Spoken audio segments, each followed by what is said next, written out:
Picture this, you're a cop. You just assaulted someone you think is just a janitor. Then you walk into a courtroom and see that same woman behind the judge's bench. Wearing the robes. Holding the gavel. Your career? Over. Your reputation? Destroyed. Your freedom? In her hands. This actually happened. And what she did next shocked everyone, including him. The fluorescent lights hummed overhead like angry wasps as Olivia Washington pushed her cleaning cart down the pristine marble hallway of the Superior Court of Justice. At 42, she moved with the quiet grace of someone who had learned to make herself invisible, her dark skin glistening slightly from the morning's work, her graying hair pulled back in a simple bun beneath a worn baseball cap. Her uniform, a faded blue jumpsuit with "Maintenance" embroidered in block letters, hung loose on her petite frame, making her appear smaller than her 5'4" stature. The irony wasn't lost on her that she spent her mornings mopping the floors of the very building where she'd soon be making decisions that would change lives forever. But today was different. Today was the day she'd been preparing for secretly for months, her official swearing-in ceremony as the youngest black female Superior Court judge in the state's history. She paused outside Courtroom 3A, checking her watch, 8:47 a.m. The ceremony was scheduled for 9 a.m. sharp. Judge Patricia Morrison, who was retiring after 30 years on the bench, had insisted on a private transition ceremony before the public announcement later that afternoon. The press didn't even know yet. Just 13 more minutes, Olivia whispered to herself, allowing a small smile to cross her lips as she adjusted the cleaning supplies in her cart. 13 minutes, and then she could shed this disguise forever. Meanwhile, 3 floors below in the courthouse lobby, Officer Daniel Bradley strutted through the metal detectors with the swagger of a man who believed the badge on his chest made him untouchable. At 35, he was built like a linebacker, 6'2" with broad shoulders and thick arms that strained against his uniform sleeves. His pale skin was flushed from the morning coffee and donuts, his buzz-cut brown hair barely visible beneath his regulation cap. A thin scar above his left eyebrow served as a reminder of his days as a bouncer before joining the force. "Rodriguez, you see that janitor up there?"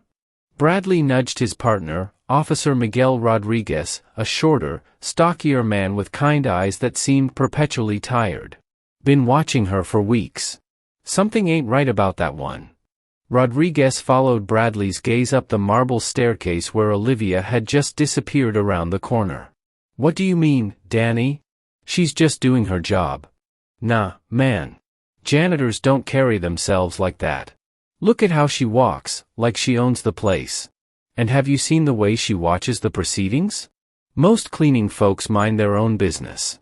This one, she's up to something." Rodriguez shifted uncomfortably. In his 15 years on the force, he'd learned to recognize when his partner's prejudices were about to turn a simple day into a complicated one.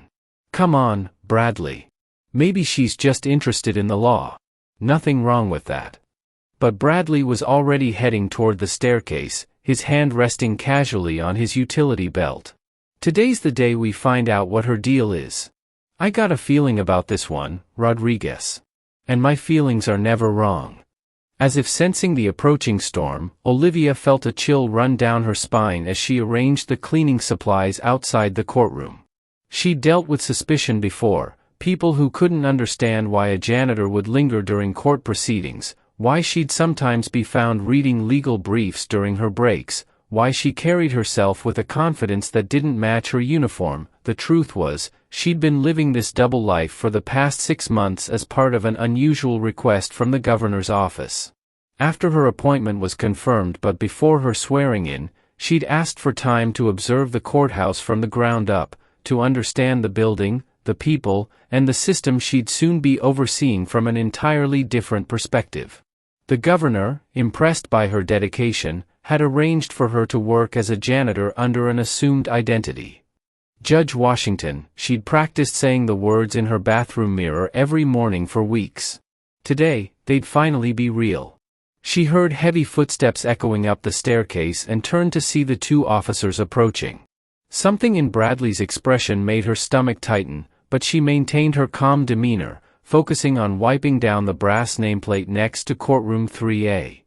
"Morning, officers," she said quietly, not looking up from her work. Bradley stopped directly in front of her, close enough that she could smell the coffee on his breath and see the small stain on his uniform shirt. "Got a minute, sweetheart?"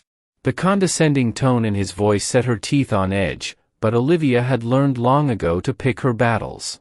"Of course. How can I help you?" "Help me?" Bradley laughed, but there was no humor in it. "That's rich. How about you start by explaining what you were doing in Judge Morrison's chambers yesterday after hours?" Olivia's heart skipped a beat. She had been in Judge Morrison's chambers, for a private briefing about today's transition.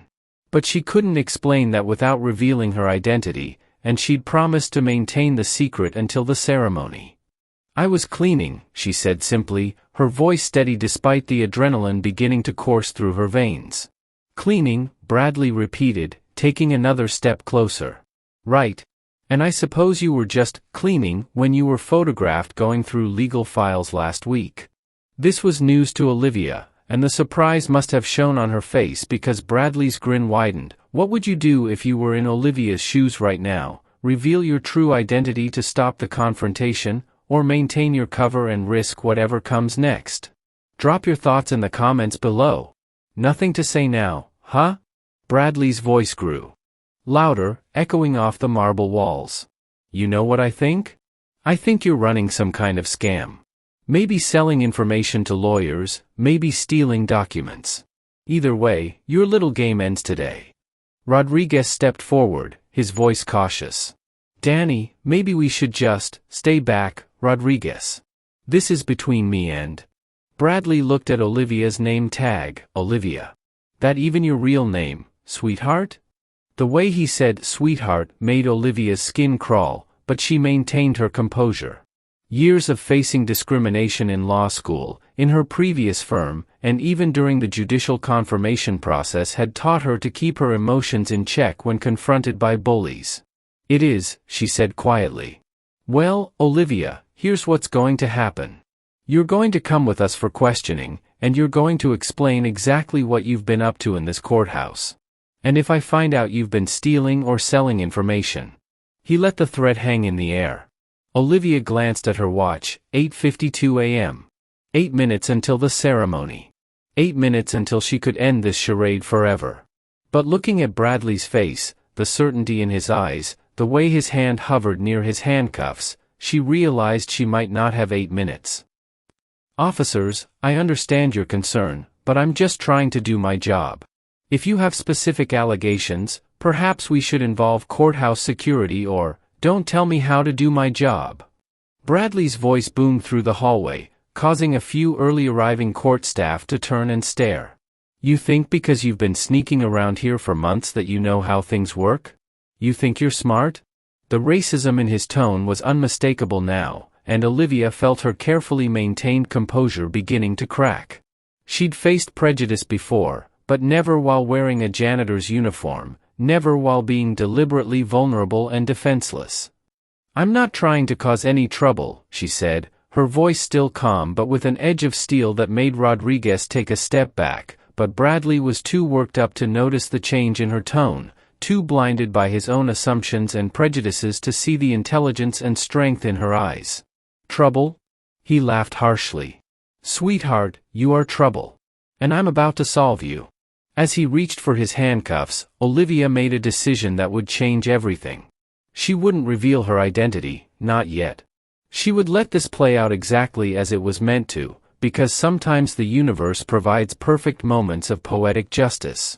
And in exactly 6 minutes and 37 seconds, Daniel Bradley was about to learn the hardest lesson of his life. The tension in the marble hallway was thick enough to cut with a knife as Officer Bradley's fingers closed around the cold metal of his handcuffs. The sound of the metal clicking seemed to echo through the corridor like a death knell, and Olivia felt her heart hammering against her ribcage as she watched his face transform from suspicion into something far more dangerous, absolute certainty in his own authority.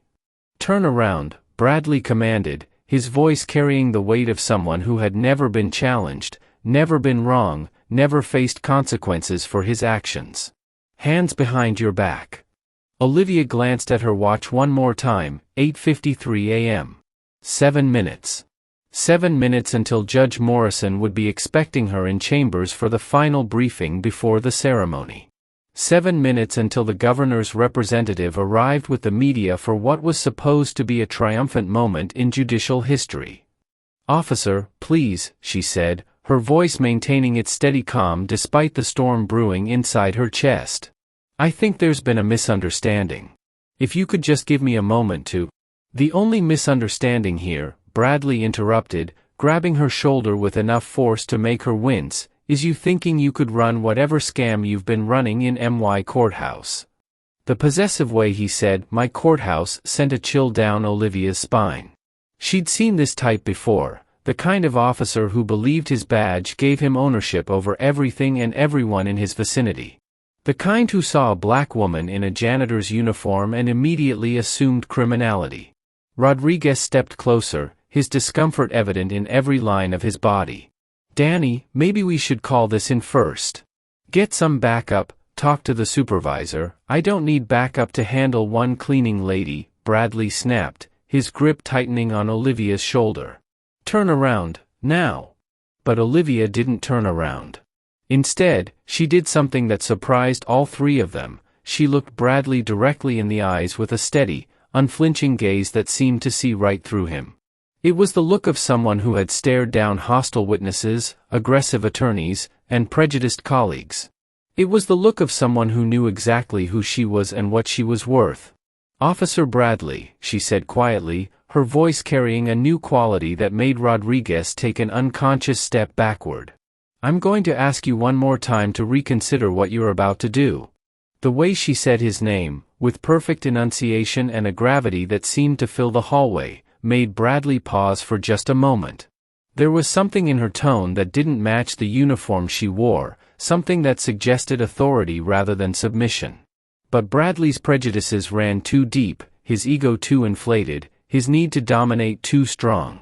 The pause lasted only a heartbeat before his face twisted into a sneer. "You threatening me, sweetheart?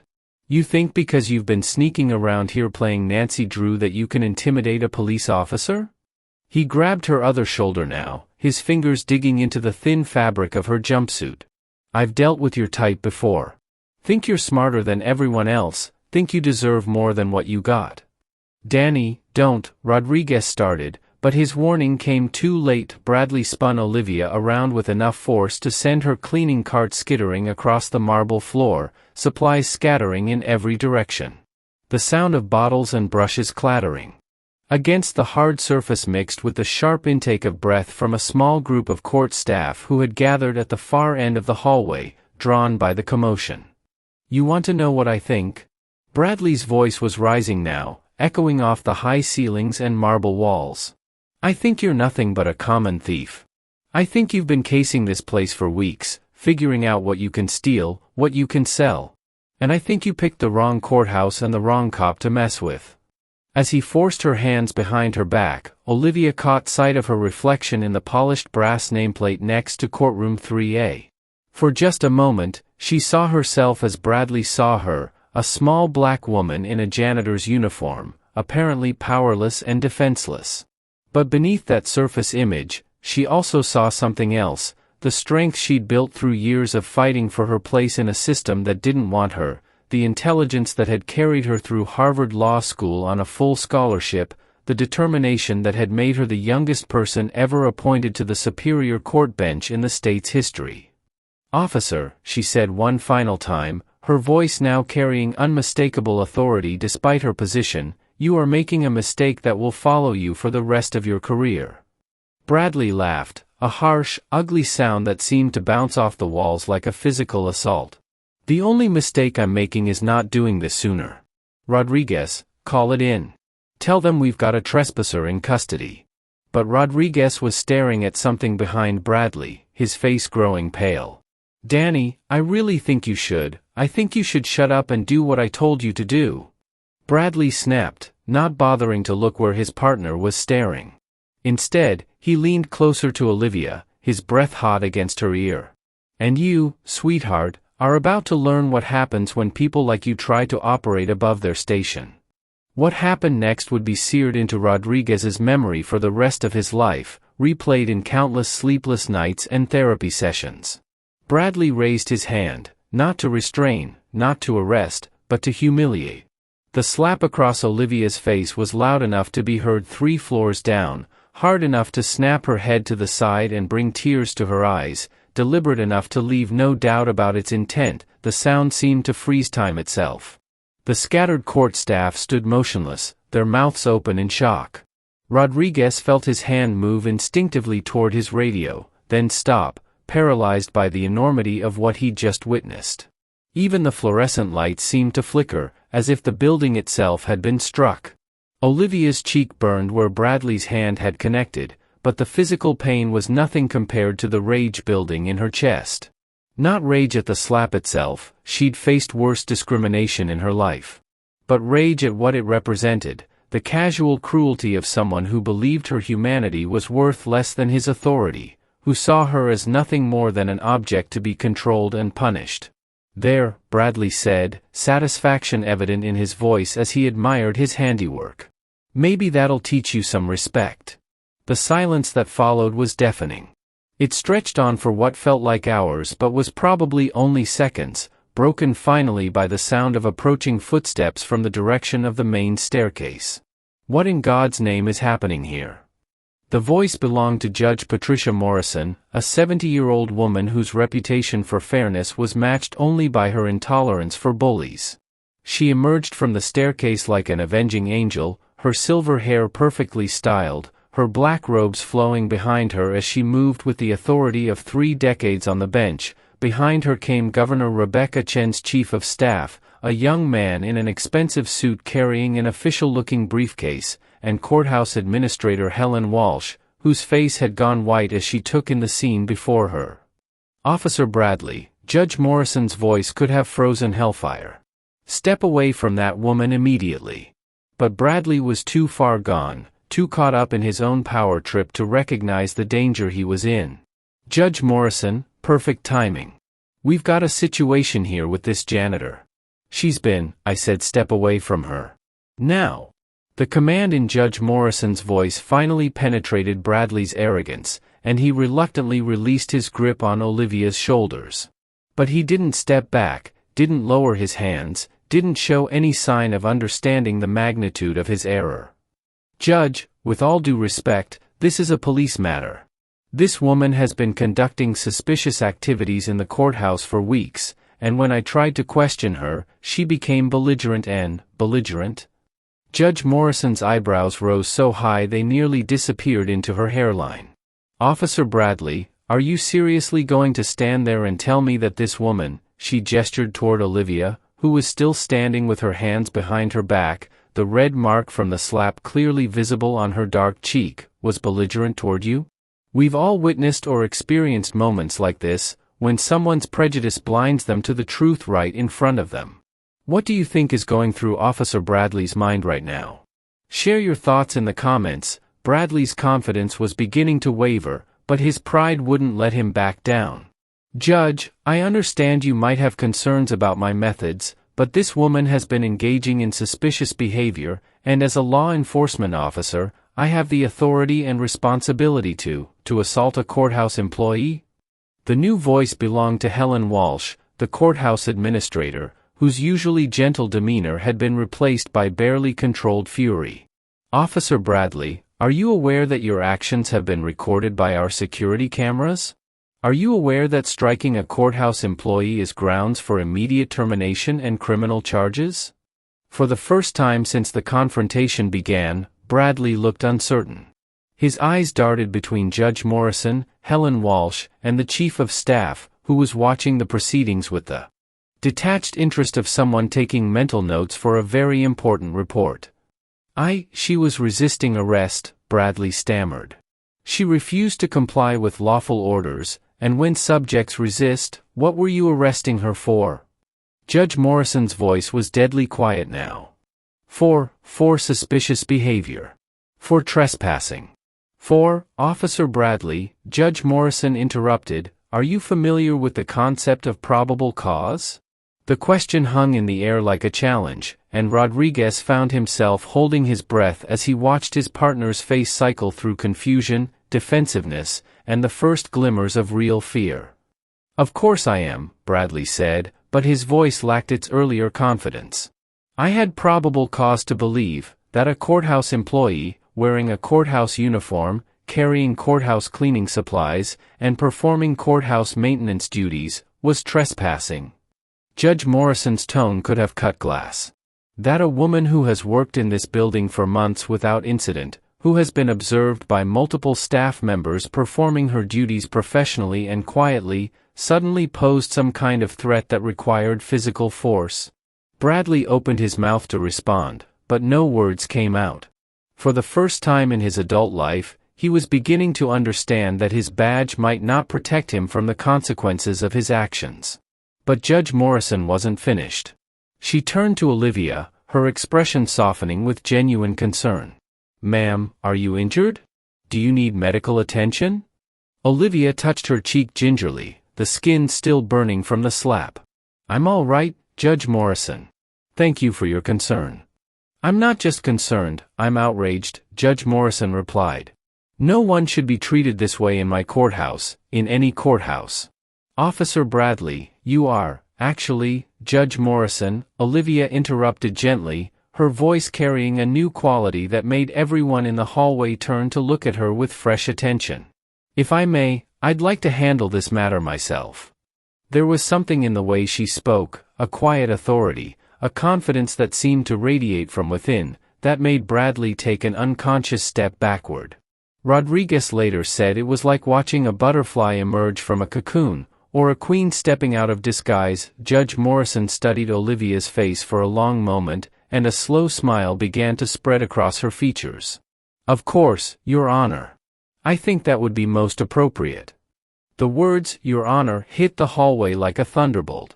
Bradley's mouth fell open, Rodriguez dropped his radio, and the gathered court staff began to murmur among themselves in voices filled with disbelief and growing excitement. "I'm sorry," Bradley said, his voice barely above a whisper.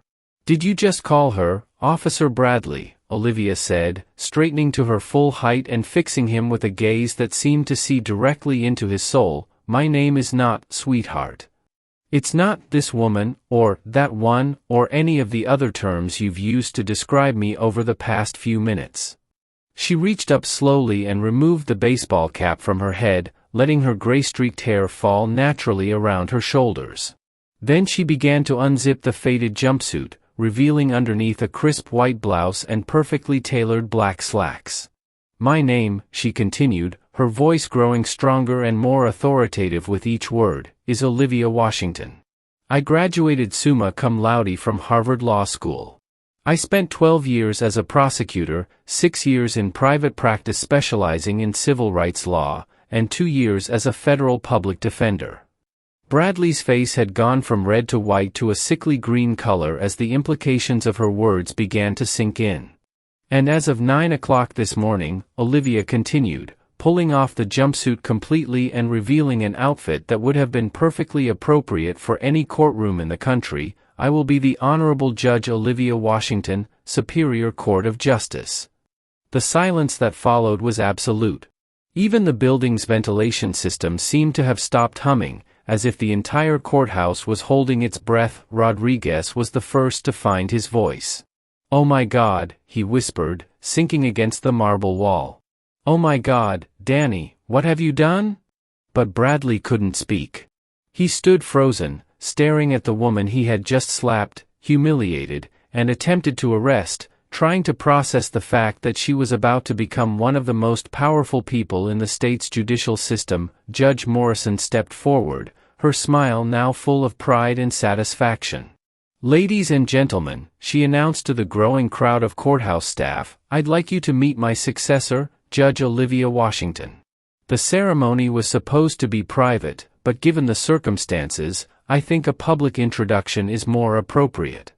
The chief of staff opened his briefcase and removed a set of black judicial robes, holding them out to Olivia with a respect that bordered on reverence.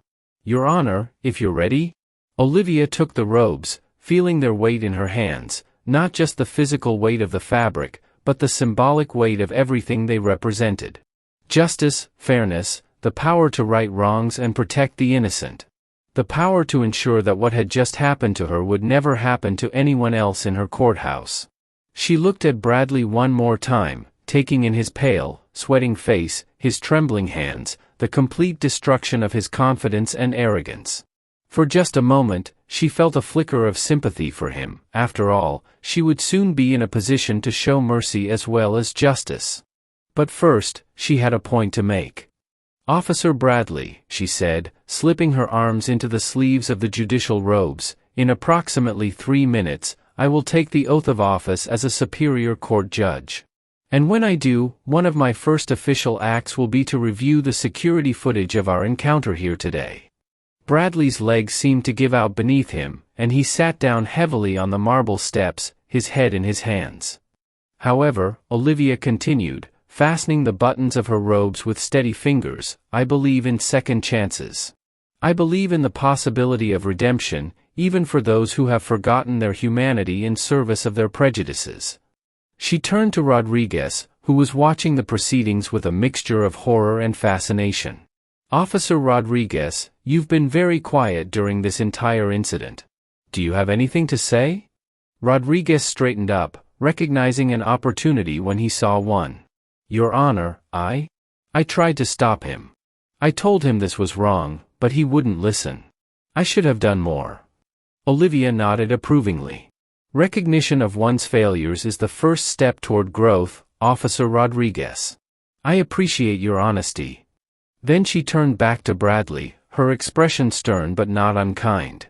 "Officer Bradley, you have a choice to make. You can continue down the path you've been on, using your authority to intimidate and humiliate people you perceive as beneath you, and face the consequences of your actions. Or you can use this moment as an opportunity to examine your prejudices and work to become the kind of officer your community deserves." Bradley looked up at her, tears streaming down his face, unable to speak. "The security footage will be reviewed," Olivia continued. "Your actions today will be investigated. But if you choose to use this experience as a learning opportunity, if you commit to understanding why what you did was wrong and work to ensure it never happens again, then perhaps we can find a path forward that serves justice without destroying your future." Judge Morrison stepped forward, her expression filled with admiration. "Your Honor, if you're ready, we have a courthouse full of people waiting to witness history." Olivia nodded, then looked one final time at the scattered cleaning supplies, the overturned cart, the evidence of the confrontation that had just changed everything. In a few moments, she would walk into Courtroom 3A as Judge Olivia Washington. She would take an oath to uphold justice and protect the rights of all citizens, regardless of their race, their occupation, or their station in life. And she would carry with her the memory of this moment, not as a burden, but as a reminder of why her work mattered, why every decision she made from the bench would ripple outward into the lives of real people facing real struggles. "I'm ready," she said, and her voice carried the weight of destiny. As the group began to move toward the courtroom, Bradley finally found his voice. "Your Honor," he called out, his words broken and desperate. "I'm sorry. I'm so sorry." Olivia paused at the courtroom door and looked back at him. "Officer Bradley, I believe you are. And that's why I have hope that this story doesn't end here, it begins here."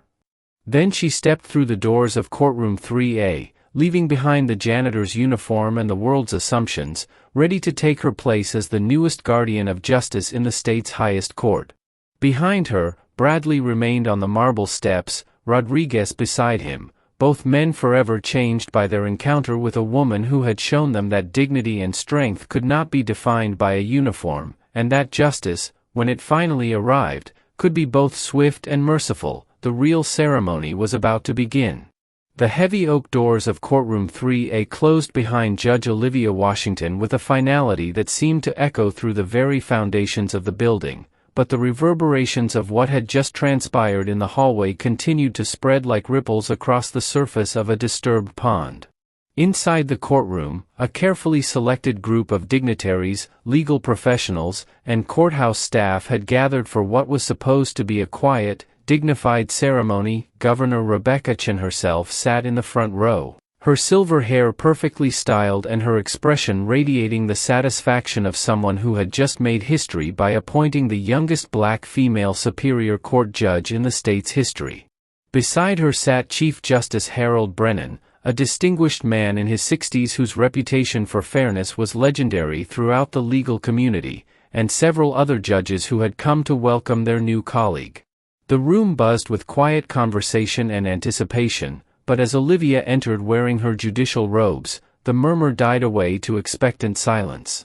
What none of them knew was that just outside these doors, Officer Daniel Bradley sat slumped on the marble steps like a broken marionette, his career potentially in ruins, while his partner Rodriguez paced nervously nearby, both men grappling with the magnitude of what had just occurred.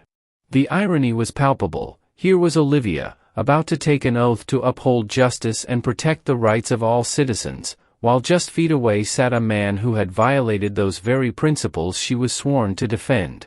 Judge Patricia Morrison, who had witnessed the entire confrontation, took her place at the podium with the gravitas of someone who understood the weight of this moment, not just as a ceremonial passing of the torch, but as a demonstration of how justice could prevail even in the face of systemic prejudice and abuse of power. But resistance to change, even necessary, righteous change, has a way of manifesting itself in unexpected places, and as the ceremony began, the complex dynamics of power, prejudice, and institutional inertia began to assert themselves with a force that threatened to overshadow the historic nature of the moment. In the back of the courtroom, Deputy Chief of Police Michael Harrison, a burly man in his 50s with graying temples and cold blue eyes, shifted uncomfortably in his seat as whispered reports of the hallway incident began to reach his ears through the network of courthouse staff and security personnel who had witnessed the confrontation. Harrison had been Bradley's mentor since the younger officer's early days on the force, and he had cultivated in his protégé the same hardline approach to law enforcement that had defined his own 30-year career, an approach that viewed certain segments of the population as inherently suspicious and deserving of aggressive policing tactics. When Courthouse Administrator Helen Walsh discreetly approached him with a preliminary report of what had transpired, Harrison's jaw tightened with a mixture of anger and defensive instinct that had nothing to do with justice and everything to do with protecting his own reputation and that of his department. "There must be some misunderstanding," he whispered harshly to Walsh, his voice barely audible above the ceremonial proceedings but carrying an undercurrent of threat that made the administrator take a step backward. "Bradley is one of my best officers. If there was an incident, I'm sure it was provoked. These people," he gestured subtly toward Olivia, "sometimes have an agenda, and they're not above creating situations to advance their cause." The casual racism in his words was breathtaking in its brazenness, made even more shocking by the fact that he was speaking about a woman who was literally being sworn in as a Superior Court judge at that very moment. Meanwhile, in the front row, Governor Chen began to sense that something was amiss as she noticed the tight expressions on several faces in the crowd, the way courthouse security personnel kept glancing toward the doors, and the unmistakable tension that seemed to permeate the air despite the celebratory nature of the occasion. Outside the courtroom, the resistance was even more pronounced and visceral, as Bradley finally found his voice and began constructing a defensive narrative that bore little resemblance to the truth of what had occurred. "She set me up," he said to Rodriguez, his voice gaining strength as he found a story that allowed him to maintain some shred of his shattered self-image. "Think about it, Miguel, what are the odds that a janitor just happens to be a judge? She's been planning this for months, gathering information, looking for an opportunity to make cops look bad. She probably has connections, political allies who helped her get this position. This whole thing was orchestrated to create an incident that would generate headlines and advance her career." Rodriguez stared at his partner in disbelief, watching as Bradley transformed from a broken man seeking forgiveness into someone reconstructing reality to protect his ego and avoid accountability. "Danny, you can't be serious. You saw her face when you hit her, that wasn't acting." That was real pain, real shock. She tried to warn you multiple times, tried to get you to back down. She gave you every opportunity to stop before things went too far. But Bradley was beyond reason now, his mind working overtime to create a version of events that cast him as the victim rather than the perpetrator. She's smarter than I gave her credit for, I'll give her that. But mark my words, Rodriguez, this is going to blow back on us. She's going to use what happened here to push some agenda about police reform or racial bias or whatever crusade she's on. We need to get our story straight before internal affairs gets involved. The transformation was both fascinating and horrifying to watch. A man who had literally slapped a woman and attempted to arrest her without cause was now painting himself as the target of an elaborate conspiracy, unable to process the simple truth that his own prejudices and abuse of power had created this situation. Rodriguez felt a growing sense of nausea as he realized that his partner was not going to learn from this experience, was not going to grow or change or become a better person. Instead, Bradley was going to double down on his biases and blame everyone but himself for the consequences of his actions. Inside the courtroom, the ceremony proceeded with the dignified formality that such occasions demanded, but beneath the surface, Olivia could sense the undercurrents of tension and resistance that threatened to turn her moment of triumph into something far more complicated and fraught. As Chief Justice Brennan administered the oath of office, his voice resonating through the high-ceiling chamber with the weight of centuries of legal tradition, Olivia raised her right hand and spoke the words that would transform her from victim to authority figure. I, Olivia Washington, do solemnly swear that I will administer justice without respect to persons, and do equal right to the poor and to the rich, and that I will faithfully and impartially discharge and perform all the duties incumbent upon me as Superior Court Judge according to the best of my abilities and understanding, agreeably to the Constitution and laws of this state, so help me God. The words felt both familiar and foreign on her tongue, familiar because she had practiced them countless times in preparation for this moment, foreign because she was speaking them while the memory of Bradley's hand across her face was still fresh, while the sting of his casual racism was still burning in her chest. As the courtroom erupted in polite applause, Olivia caught sight of Deputy Chief Harrison's face in the back of the room, and she could read the calculation in his eyes, the way he was already working to minimize and control the narrative of what had happened. She also noticed the concerned expression on Governor Chen's face, the way the governor's chief of staff was whispering urgently in her ear, clearly briefing her on the situation that had unfolded just minutes before her arrival. The irony was not lost on Olivia that her first challenge as a judge would not come from the bench, not from a difficult legal case or a contentious ruling, but from the very system that would now be forced to confront its own failures and biases through the lens of what had happened to her. The true test of Olivia's character and the depth of the resistance she would face became clear in the moments immediately following the ceremony, as the courtroom began to empty and the various players in this unfolding drama began to position themselves for what was clearly going to be a much larger confrontation. Governor Chen approached Olivia with the warm smile of a politician who had just scored a significant victory, but her eyes held questions and concerns that she couldn't voice in such a public setting. Judge Washington, she said, her voice carrying both congratulation and subtle inquiry, I understand there may have been some kind of incident before the ceremony? I want you to know that you have my full support, and if there are any issues that need to be addressed at the state level, you only need to ask. The offer of support was genuine, but it also carried the implicit understanding that political careers, including the governor's own, could be affected by how this situation was handled. Before Olivia could respond, Deputy Chief Harrison materialized beside them with the practiced efficiency of someone who had spent decades managing public relations crises for the police department. Governor Chen, Judge Washington, he said with a smile that didn't reach his eyes, I understand there may have been some confusion earlier involving one of my officers. I want to assure you both that we take any allegations seriously, and will conduct a thorough investigation. However, I also want to caution against rushing to judgment based on incomplete information or misunderstandings that can occur in high-stress situations. The carefully chosen words were a masterclass in deflection and damage control, designed to plant seeds of doubt about Olivia's version of events while positioning the police department as reasonable and thorough in their response. Judge Morrison, who had remained silent during this exchange, finally spoke up with the authority of someone who had witnessed the entire incident firsthand. "Chief Harrison, there was no confusion or misunderstanding. I saw Officer Bradley strike Judge Washington with my own eyes. I heard him use language that was both unprofessional and discriminatory. And I watched him attempt to arrest her without probable cause or legal justification. The security cameras captured everything, and there are multiple witnesses. This isn't a matter of interpretation or competing narratives, this is a clear case of misconduct that demands accountability."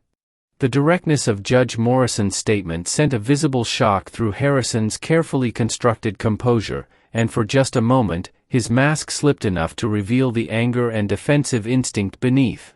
"Judge Morrison, with all due respect, police work often involves split-second decisions in dynamic situations. Officer Bradley believed he was dealing with a potential security threat, and he acted accordingly.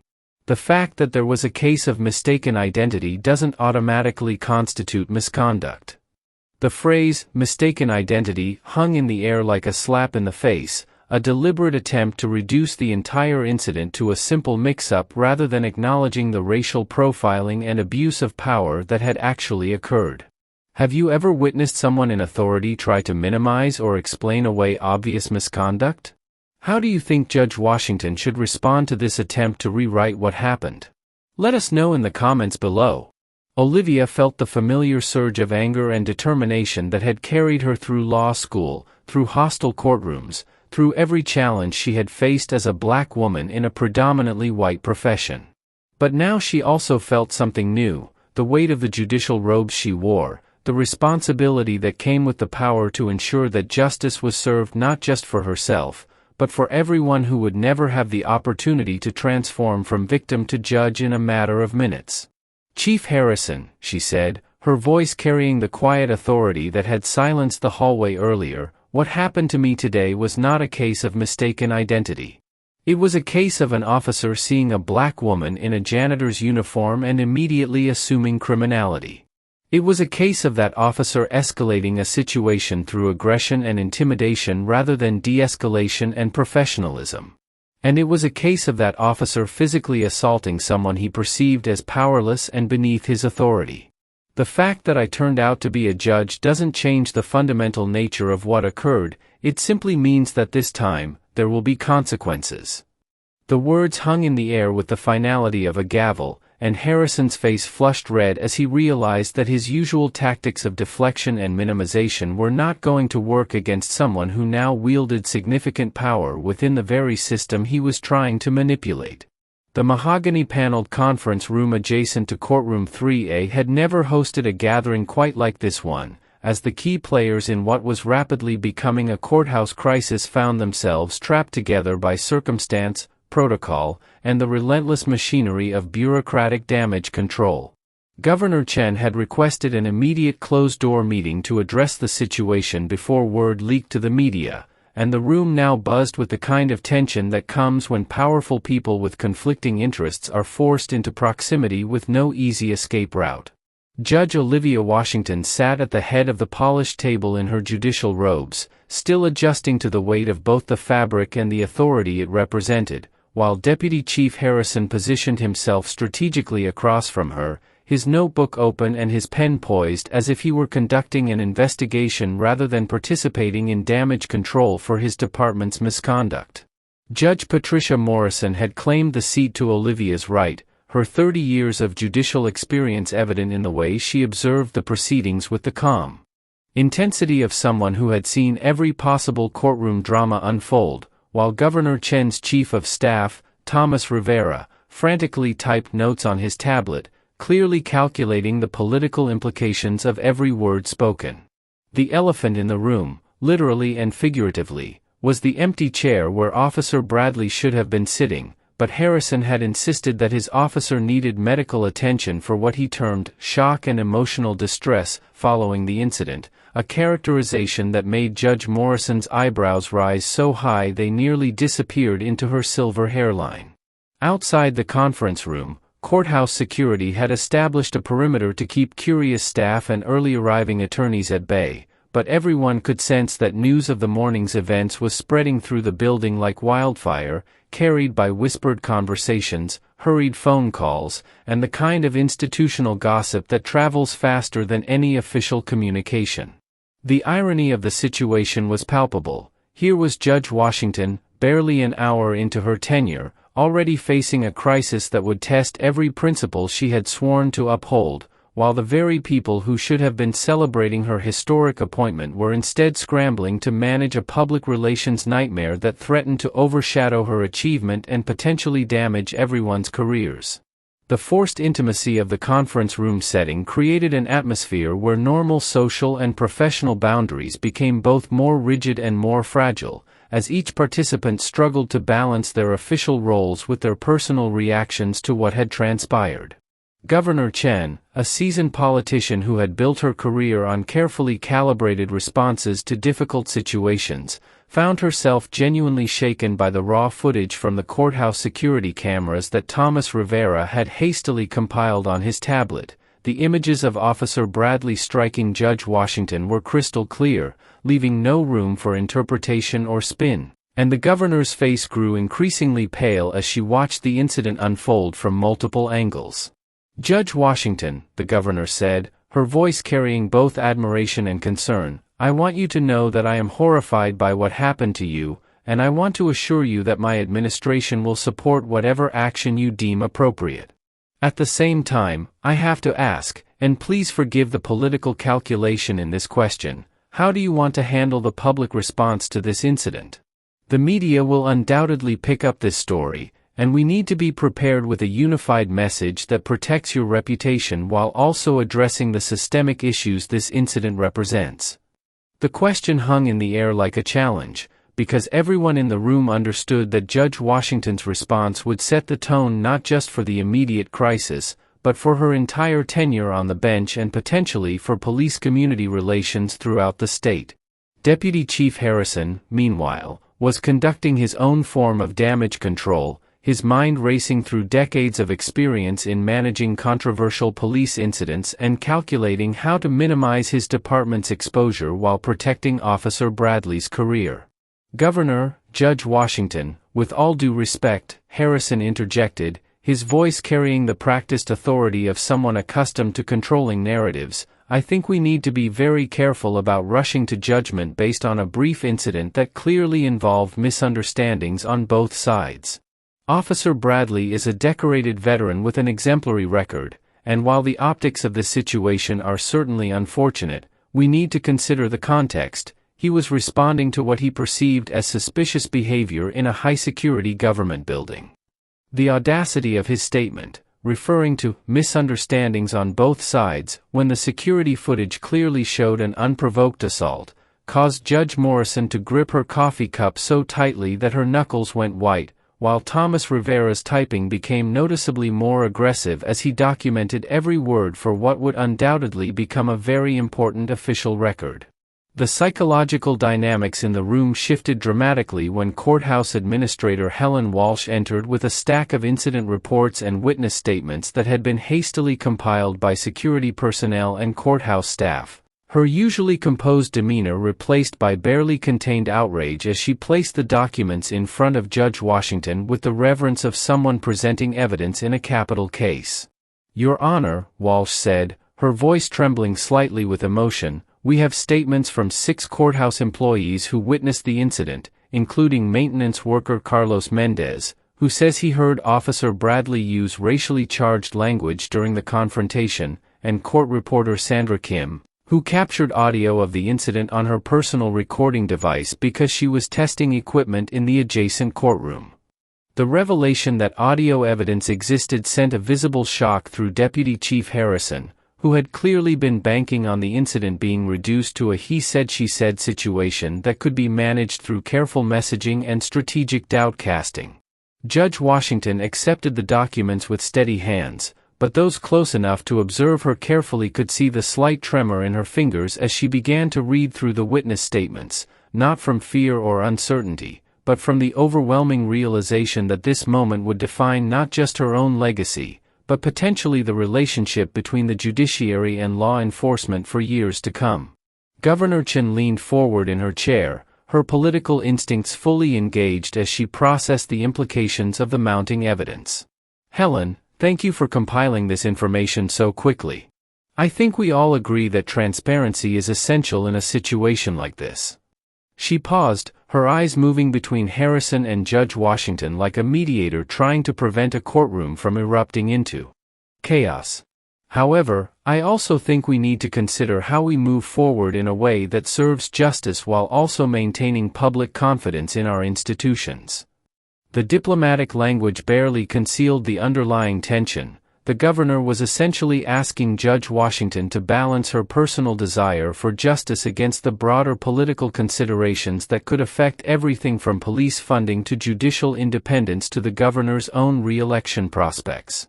Thomas Rivera, sensing the delicate nature of the moment, cleared his throat softly and addressed the room with the careful precision of someone who had spent years crafting statements that could withstand media scrutiny.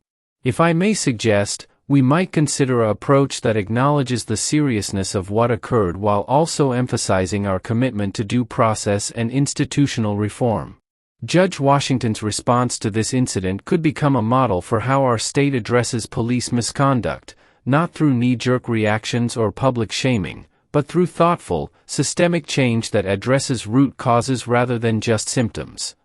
The conference room fell silent as all eyes turned to Judge Washington, who had been quietly reading through the witness statements and security reports while the others discussed strategy and damage control around her, and when she finally looked up from the documents, her expression carried the weight of someone who had just fully grasped the magnitude of the moment she found herself in. "I appreciate everyone's concern and advice," she began, her voice carrying the measured cadence of someone who had spent years arguing cases before skeptical judges and hostile juries. "But I think we're approaching this situation from the wrong angle. This isn't primarily a political problem that needs to be managed, or a public relations crisis that needs to be spun, or even a personnel issue that needs to be quietly resolved through administrative channels. This is fundamentally a question of justice, whether our legal system will hold itself to the same standards it demands of others, and whether someone who abuses their authority will face the same consequences as any other citizen who commits assault." Her words cut through the political calculations and bureaucratic maneuvering like a knife, forcing everyone in the room to confront the core issue they had been dancing around since the meeting began. Deputy Chief Harrison's face flushed red as he realized that his usual tactics of deflection and institutional protection were not going to work against someone who now wielded judicial authority and seemed determined to use it. "Judge Washington, I understand your frustration, but we need to be realistic about the complexities of police work and the challenges officers face in making split-second decisions under pressure. Officer Bradley made a mistake, I'll acknowledge that. But destroying his career over a momentary lapse in judgment serves no one and could actually damage police morale and effectiveness throughout the state." The argument was a familiar one, the same justification that had been used to excuse police misconduct for decades, but coming from Harrison's mouth in this context, directed at a black woman who had just been physically assaulted by one of his officers, it took on an almost surreal quality that made Judge Morrison visibly wince. Governor Chen, recognizing that the situation was rapidly spiraling beyond her ability to control through normal political channels, made a decision that surprised everyone in the room. She stood up, walked around the table, and extended her hand to Judge Washington with the formal gravity of someone acknowledging a peer rather than managing a subordinate. "Judge Washington, this is your decision to make. You have my administration's full support, whatever direction you choose to take. If you want to pursue criminal charges against Officer Bradley, we'll ensure that the investigation is thorough and independent. If you want to use this incident as a catalyst for broader police reform, we'll work with you to develop legislation and policy changes. If you want to handle this quietly through internal channels, we'll respect that choice as well. But the decision is yours, and yours alone." The gesture was both politically shrewd and genuinely respectful, acknowledging Judge Washington's authority while also placing the responsibility for the outcome squarely on her shoulders. The final dynamics of the forced proximity became clear as the meeting drew toward its conclusion, with each participant having revealed their true priorities and allegiances through their responses to the crisis, creating a complex web of relationships and obligations that would extend far beyond this single incident.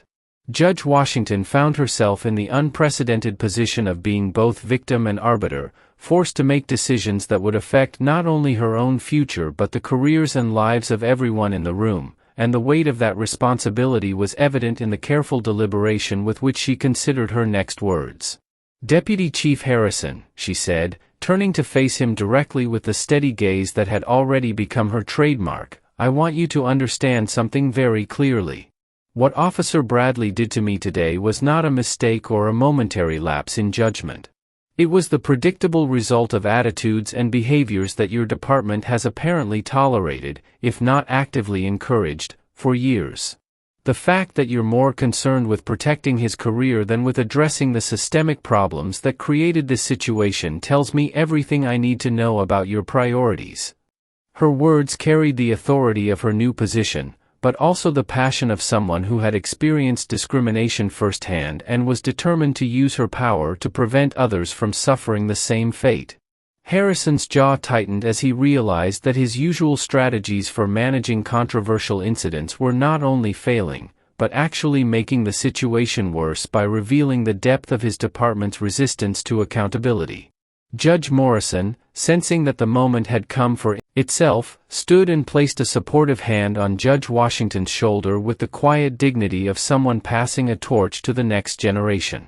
"Olivia," she said, using her successor's first name for the first time since the ceremony, 30 years on this bench have taught me that the most important decisions we make are often the ones that seem most difficult at the time. Whatever you decide, know that you have the full support of the judicial community, and that your response to this incident will set a precedent that will guide others for decades to come."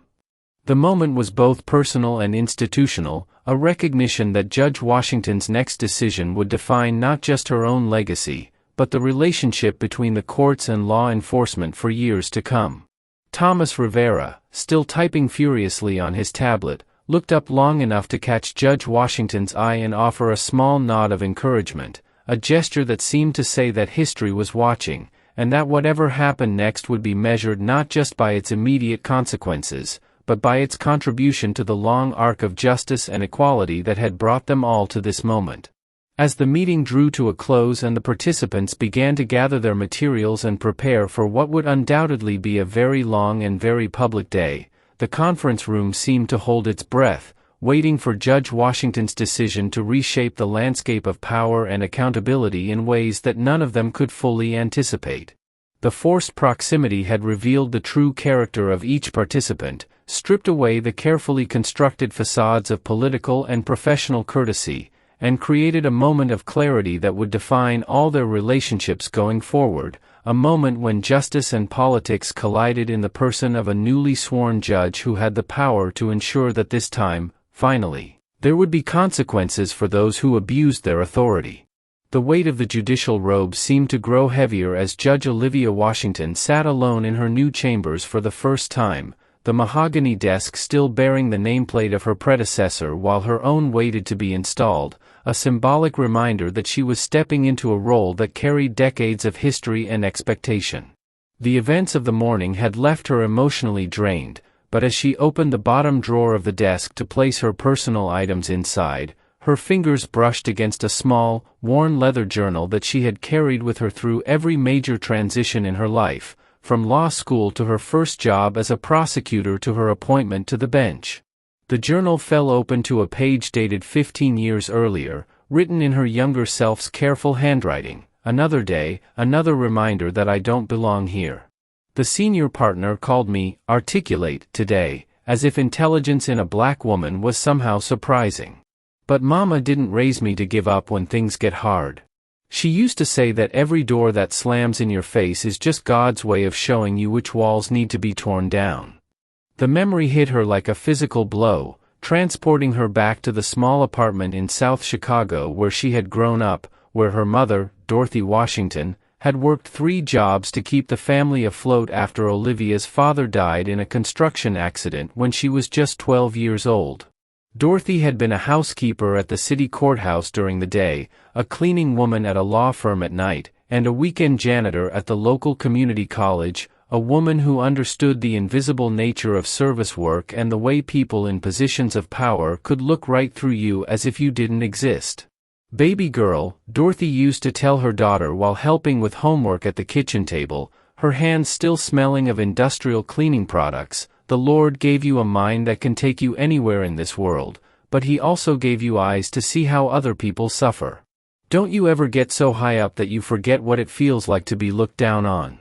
Those words had guided Olivia through Harvard Law School, where she was one of only 3 black women in her class, through her early years as a prosecutor, where defense attorneys regularly questioned her competence in front of juries, and through the grueling confirmation process that had brought her to this moment. But it wasn't until today, when Officer Bradley's hand had connected with her cheek, that she truly understood the prophetic nature of her mother's wisdom, that all of her success, all of her achievements, all of her carefully constructed professional identity could be stripped away in an instant by someone who saw only the color of her skin and the uniform she wore. Meanwhile, 3 floors below in the courthouse basement, Officer Daniel Bradley sat in a storage room that had been hastily converted into a temporary holding area, his badge and weapon confiscated pending the internal investigation that Deputy Chief Harrison had reluctantly authorized under pressure from the governor's office.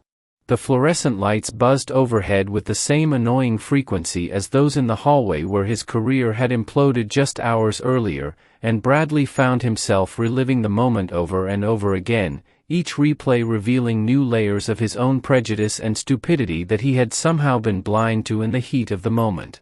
His phone buzzed with a text message from his wife, Linda, saw the news alert about an incident at the courthouse. "Are you okay? Kids are asking questions."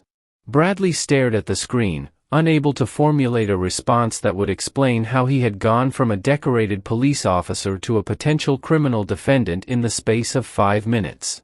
The truth was too complicated, too shameful, too revealing of the man he had become over his 15 years in law enforcement.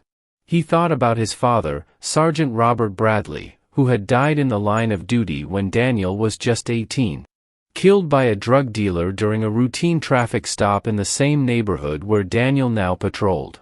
The funeral had been a media spectacle, with hundreds of officers from across the state coming to pay their respects to a fallen hero, and young Daniel had stood at the graveside in his dress uniform, accepting condolences and vowing to carry on his father's legacy of service and sacrifice.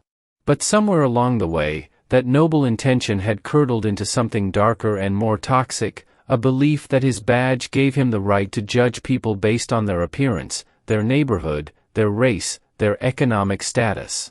He remembered his training academy instructors, grizzled veterans who spoke about certain communities as if they were occupied territories rather than neighborhoods full of families and children and people just trying to get by. He remembered his first partner, a 20-year veteran named Tommy Sullivan, who had taught him that sometimes you gotta remind these people who's in charge and that respect has to be earned, but fear comes natural. Those lessons had seemed like wisdom at the time, passed down from experienced officers who had survived dangerous situations and lived to tell about it. But now, sitting in this basement storage room with his career in ruins and his family's future uncertain, Bradley was beginning to understand that what he had learned wasn't wisdom at all. It was just prejudice dressed up in the language of officer safety and street survival. The personal histories that had led to this moment became even more complex when Rodriguez finally worked up the courage to visit his suspended partner, carrying with him a manila folder that contained Bradley's personnel file and a weight of guilt that had been growing heavier with each passing hour. "Danny," Rodriguez said quietly as he sat down across from his partner on a folding chair that belonged in a church basement rather than a federal courthouse, "I need to tell you something, and you're not going to like it." He opened the folder to reveal a stack of citizen complaints that had been filed against Bradley over the past 5 years, complaints about excessive force, racial profiling, verbal abuse, and intimidation tactics that had all been dismissed or downgraded by supervisors who valued loyalty over accountability. Rodriguez had known about some of these complaints, had even witnessed a few of the incidents they described, but he had always found excuses to look the other way. Bradley was his partner, they were fighting crime together, the people making the complaints were probably criminals anyway, and besides, police work was dangerous and sometimes required aggressive tactics. "Miguel, what are you doing with my file?" Bradley asked, his voice hollow with exhaustion and growing suspicion. Rodriguez took a deep breath and began to read from the complaints. March 2023, excessive force complaint filed by Maria Gonzalez, age 67, alleging that Officer Bradley shoved her to the ground during a domestic disturbance call and called her another welfare queen causing trouble. June 2023, racial profiling complaint filed by Dr. James Patterson, alleging that Officer Bradley pulled him over for driving while black and subjected him to an illegal search despite having valid registration and insurance. September 2023, verbal abuse complaint filed by teenage Marcus Johnson, alleging that Officer Bradley called him another thug in training while questioning him about a bicycle theft. The list went on, a litany of abuse and misconduct that painted a clear picture of an officer who had lost his way, who had allowed his authority to corrupt his judgment and his prejudices to override his humanity. Bradley listened in stunned silence, recognizing each incident but remembering them differently. In his memory, Maria Gonzalez had been belligerent and threatening, Dr. Patterson had been suspicious and evasive, Marcus Johnson had been disrespectful and probably guilty of something even if they couldn't prove it. But hearing the complaints read aloud, one after another, forced him to confront the possibility that his version of events might not be the truth, that his perception of these encounters had been distorted by biases he didn't even know he possessed. The most devastating revelation came when Rodriguez pulled out a photograph from the bottom of the file, a picture that Bradley had forgotten existed, taken during a department Christmas party 3 years earlier, showing him laughing with a group of officers around a cake that had been decorated with a Confederate flag and the words, "Heritage not hate." "Danny, do you remember this?" Rodriguez asked, his voice barely above a whisper. "Because I do. I remember you defending this cake when Sergeant Williams complained about it. I remember you saying that people were too sensitive about symbols and that the flag represented Southern pride, not racism. I remember thinking at the time that you were wrong, but I didn't say anything because I didn't want to cause trouble." The photograph was like a window into Bradley's soul, revealing attitudes and beliefs that he had somehow convinced himself were reasonable and defensible. He remembered the party, remembered the cake, remembered his defense of what he now realized was an obviously racist symbol being displayed at a police department celebration. But what he remembered most clearly was the way his colleagues had nodded in agreement with his words, the way his supervisors had laughed along with the joke, the way the entire culture of the department had validated and reinforced his biases rather than challenging them. "I was wrong," he said finally, the words coming out like a confession at a revival meeting. "God help me, Miguel, I was wrong about everything. I became exactly the kind of cop I swore I'd never be, and I didn't even realize it was happening." Rodriguez nodded sadly, recognizing the beginning of what would either be genuine redemption or just another manipulation designed to minimize consequences. "The thing is, Danny, Judge Washington, the woman you hit today, she grew up in the same neighborhood where your father was killed. I looked it up after the incident. Her mother worked 3 jobs, including cleaning the courthouse where we patrol every day. That woman you saw as a threat, as someone beneath your notice, she climbed out of poverty through intelligence and determination and hard work, and she probably faced more obstacles in 1 year than you've faced in your entire life." The revelation hit Bradley like a physical blow, forcing him to confront not just his actions but the entire worldview that had shaped them. Here was a woman who had every reason to hate police officers, whose community had been overpoliced and underserved for decades, who had probably seen friends and neighbors treated the way he had treated her that morning, and yet she had chosen a path of service rather than revenge, justice rather than retribution. The emotional climax of these revelations came when a courthouse clerk appeared at the storage room door with a message that Judge Washington wanted to see Officer Bradley in her chambers, not for an interrogation or a confrontation, but for what the message described as a conversation about justice and redemption. Rodriguez helped his partner to his feet, noticing how much Bradley seemed to have aged in just a few hours, how his broad shoulders now seemed bowed under the weight of his own actions and their consequences. As they walked through the courthouse corridors, past the scattered cleaning supplies that had still not been completely cleared away, past the brass nameplate that now read, "The Honorable Olivia Washington," Bradley found himself seeing the building differently, not as his territory to patrol and control, but as a place where real people came seeking justice, where families torn apart by crime and poverty hoped to find healing, where the promise of equal treatment under the law was supposed to mean something more than empty words carved into marble facades. When they reached Judge Washington's chambers, Rodriguez squeezed his partner's shoulder with the affection of someone who still believed in the possibility of redemption, even in the face of overwhelming evidence of failure. "Remember, Danny," he whispered as they stood outside the door, "she could have had you arrested. She could have destroyed your career with a single phone call. Instead, she's giving you a chance to face what you've done and maybe, just maybe, to become the kind of man your father would have been proud of." The door opened to reveal Judge Washington, still wearing her judicial robes but with an expression that combined authority with compassion in a way that Bradley had never seen before. Behind her, the office was filled with law books and family photographs, legal briefs, and personal mementos, the accumulated evidence of a life spent in service to justice and equality. "Officer Bradley," she said, her voice carrying no trace of anger or vindictiveness, "please come in. I think it's time we had a real conversation about what happened today, what led to this moment, and where we go from here."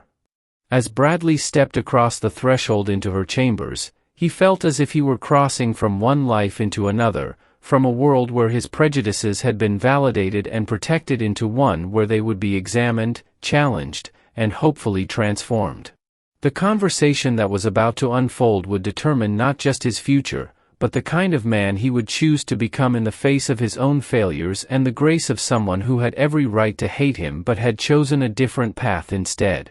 The mahogany-paneled chambers felt like a confessional as Officer Daniel Bradley entered, his usually confident posture replaced by the hunched shoulders of a man carrying the weight of his own shame, while Judge Olivia Washington gestured toward a leather chair positioned across from her desk with the kind of careful formality that suggested this conversation would be unlike any either of them had ever experienced.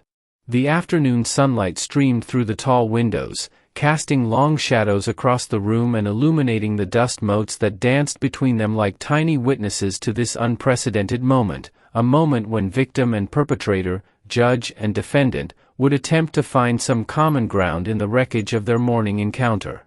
"Officer Bradley," Judge Washington began, her voice carrying none of the anger he had expected but instead a measured calm that somehow made him feel even more ashamed of his actions, "I want you to understand why I asked you here.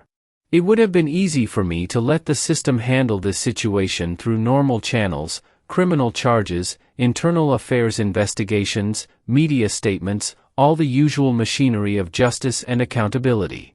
But something about what happened between us this morning made me think that maybe, just maybe, there's an opportunity here for something more meaningful than punishment." Bradley shifted uncomfortably in his chair, his hands clasped tightly in his lap as he struggled to meet her gaze, acutely aware that the red mark his hand had left on her cheek was still faintly visible despite the makeup she had applied before the afternoon meetings. "Your Honor," he began, his voice hoarse with emotion, "I don't deserve your consideration or your time. What I did to you was inexcusable, and I understand if you want to see me prosecuted to the fullest extent of the law. I've been sitting in that storage room thinking about all the ways I could try to justify my actions, all the excuses I could make, all the ways I could blame the situation or the stress or the misunderstanding. But the truth is, there is no excuse for what I did. I saw a black woman in a janitor's uniform, and I immediately assumed she was a threat. I let my prejudices override my training, my humanity, and my basic decency as a human being. The admission hung in the air between them like a bridge neither of them was sure they wanted to cross, but Judge Washington leaned forward slightly, her expression softening with what looked like genuine surprise at his willingness to accept responsibility without qualification or deflection. The conversation took an unexpected turn when Judge Washington opened the leather journal she had been reading earlier and began to share stories from her own past, not as a judge seeking to educate a wayward officer, but as one human being trying to help another understand the impact of their actions. "When I was 7 years old," she said, her voice taking on the gentle cadence of someone sharing a treasured memory, "my mother took me to work with her at the courthouse because my babysitter was sick. She was part of the evening cleaning crew, and I remember sitting in the hallway doing my homework while she mopped the floors and emptied the trash cans. A security guard came by and saw me there, a little black girl in a courthouse after hours, and he immediately assumed I was lost, or abandoned, or up to no good. He was actually reaching for his radio to call for backup when my mother appeared with her cleaning cart and explained that I was her daughter." Judge Washington paused, allowing Bradley to process the parallel between that long-ago incident and what had happened that morning. "The guard was embarrassed, of course, and he apologized to my mother. But what struck me even then was how quickly he had jumped to the worst possible conclusion about a 7-year-old child, how his first instinct had been to see threat rather than innocence. My mother used that incident as a teaching moment. She explained to me that some people would always see my skin color before they saw my humanity, but that it was my job to prove them wrong through my actions, my education, and my character." Bradley felt tears welling up in his eyes as he listened to her story, recognizing in that long-ago security guard the same automatic assumptions and prejudices that had driven his own behavior. "Your Honor," he said quietly, "I was that security guard today. I was that man who saw a threat where there was none, who let fear and prejudice override common sense and basic human decency. And the worst part is, I don't think this was the first time. I think I've been making those same assumptions for years, treating people as threats instead of human beings, and somehow convincing myself that it was just good police work." The vulnerability in his admission seemed to create a space for genuine connection, and Judge Washington found herself seeing not just the officer who had struck her, but a man grappling with the reality of his own failures and desperately seeking a path toward redemption.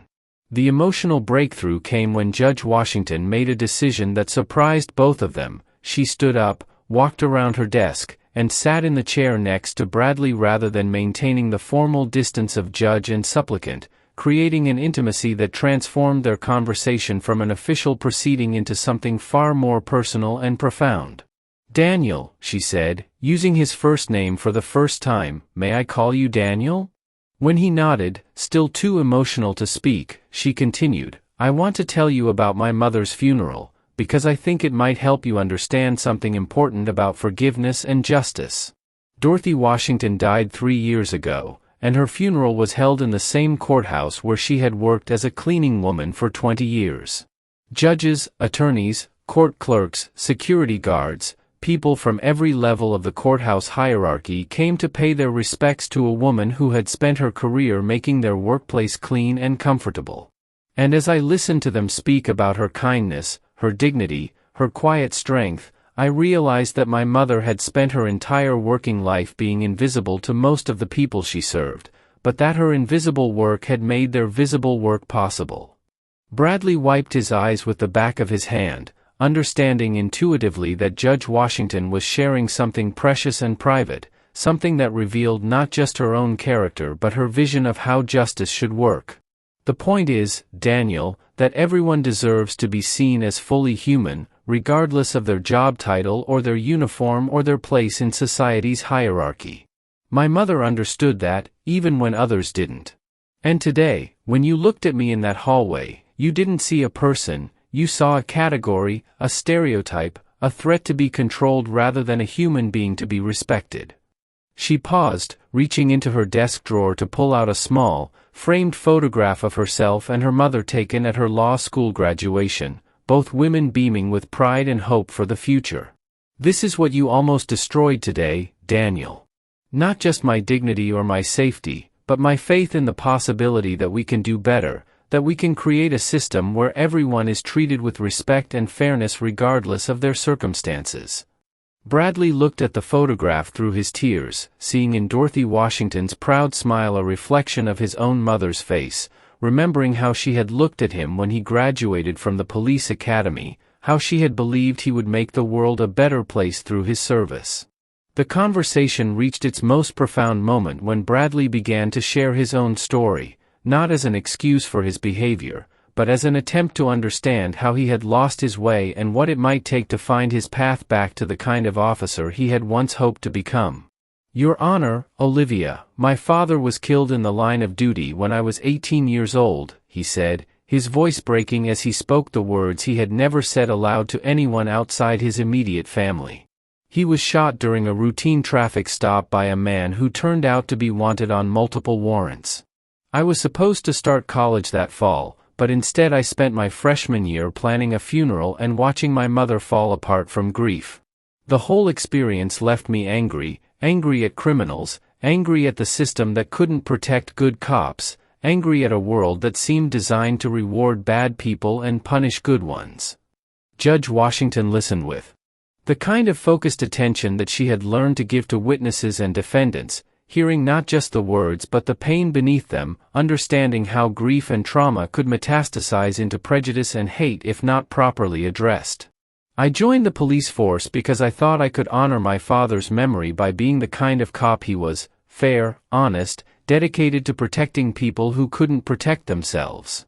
But somewhere along the way, I started seeing enemies everywhere.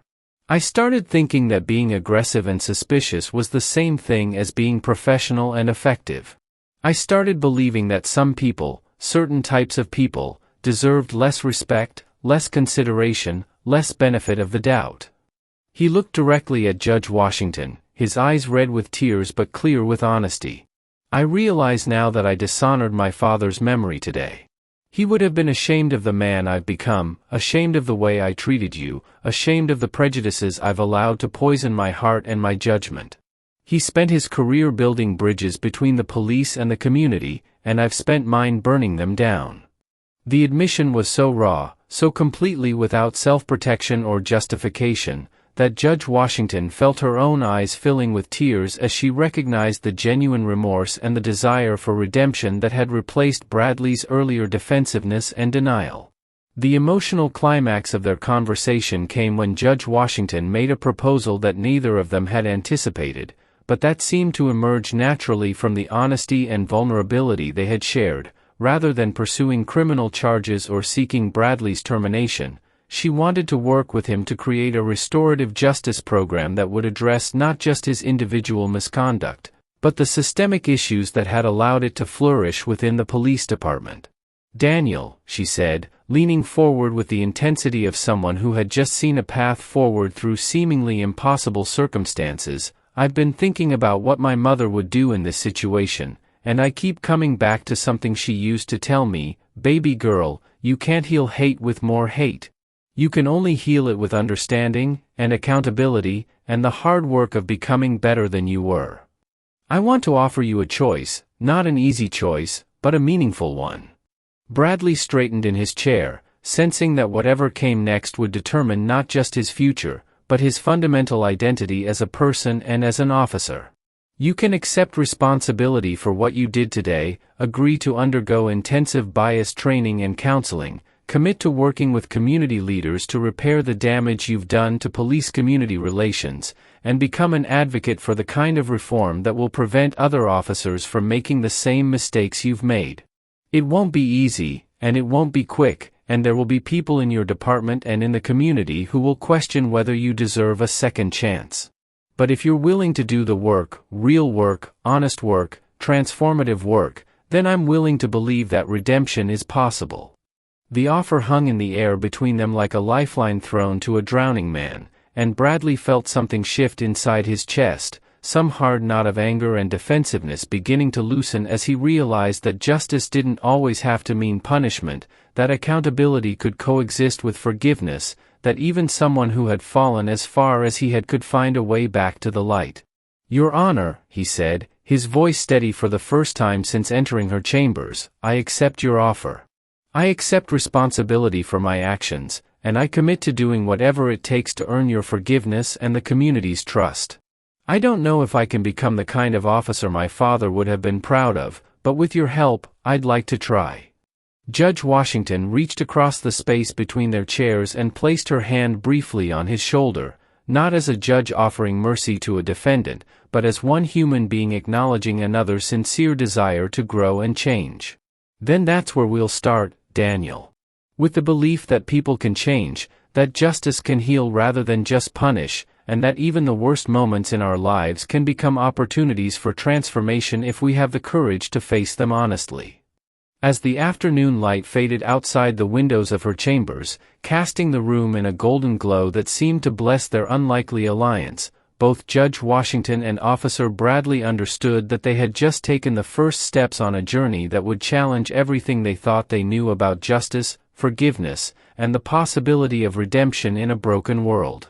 The fragile peace that had settled over Judge Washington's chambers was shattered like glass against stone when Deputy Chief Harrison burst through the door without knocking, his face flushed with rage and his voice carrying the authority of someone who had spent 30 years believing that rank trumped reason, followed closely by Police Union Representative Marcus Thompson, a heavy-set man with cold eyes who specialized in protecting officers from the consequences of their actions regardless of guilt or innocence. "Judge Washington," Harrison barked, not bothering with titles or courtesy, "what the hell do you think you're doing having unauthorized contact with a subject in an ongoing internal investigation? Officer Bradley, you're coming with me right now, and if you've said anything without union representation present, you've violated every protocol in the book."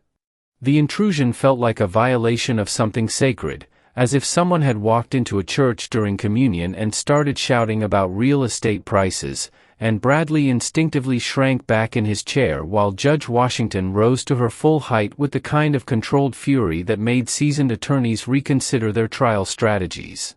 "Deputy Chief Harrison," she said, her voice carrying the authority of her judicial position but underscored with respect for this office, "and you will explain immediately what gives you the right to interrupt a private conversation between a judge and a citizen." The confrontation had been brewing since the morning's incident, as Harrison had spent the intervening hours coordinating with union representatives, consulting with city attorneys, and developing a strategy to minimize the department's liability while protecting Bradley's career. A strategy that depended entirely on controlling the narrative and preventing any admissions of wrongdoing that could be used in future civil litigation. Thompson stepped forward with the predatory smile of someone who made his living turning victims into villains, his briefcase already open to reveal legal documents and recording equipment that suggested this confrontation had been carefully planned rather than spontaneous. "Your Honor, with all due respect, Officer Bradley is the subject of both an internal investigation and a potential criminal matter, and any statements he may have made in your presence without proper legal representation could constitute a violation of his constitutional rights." The words were carefully chosen to sound reasonable and protective, but everyone in the room understood their true purpose: to discredit whatever understanding Bradley and Judge Washington had reached, to cast doubt on any admissions he might have made, and to reassert the institutional power that protected police officers from accountability even when their actions were indefensible. The situation escalated rapidly as outside forces that had been mobilizing since news of the incident broke began to converge on the courthouse with the inevitability of storm clouds gathering before a hurricane, transforming what had been a private moment of reconciliation into a very public battleground over police accountability and racial justice. Through the tall windows of Judge Washington's chambers, they could see news vans pulling into the courthouse parking lot, their satellite dishes extended like mechanical flowers reaching toward the sky, while reporters checked their equipment and prepared for what would undoubtedly be a career-defining story about a black judge confronting police brutality in the most direct way possible. Harrison's radio crackled with updates from officers stationed throughout the building. Protesters from the local NAACP chapter were gathering on the courthouse steps, demanding Bradley's immediate arrest and prosecution. Counter-protesters organized by the police union were assembling across the street, carrying signs supporting law enforcement and questioning Judge Washington's qualifications for the bench. And social media was exploding with hashtags like #JusticeForJudgeWashington and #StandWithOurPolice that suggested the incident was already being weaponized by political forces far beyond the courthouse walls. "Judge, this is exactly what I was afraid of," Harrison said, his voice taking on the tone of someone who believed he was the only adult in a room full of children. "This situation is spiraling out of control, and every minute that Officer Bradley remains in your chambers without proper representation is another minute that our enemies can use against us." The union has already received calls from 3 different civil rights organizations threatening lawsuits, and the mayor's office is demanding a full briefing on the incident before the evening news cycle begins. Thompson nodded in agreement, pulling out his phone to show them social media posts that had already garnered thousands of shares and comments, video footage of the morning's incident leaked by an unknown courthouse employee, inflammatory editorials calling for systemic police reform, and donation links for organizations dedicated to fighting police brutality. "Your Honor, whether you intended it or not, this incident has become a symbol of everything wrong with police-community relations in our city.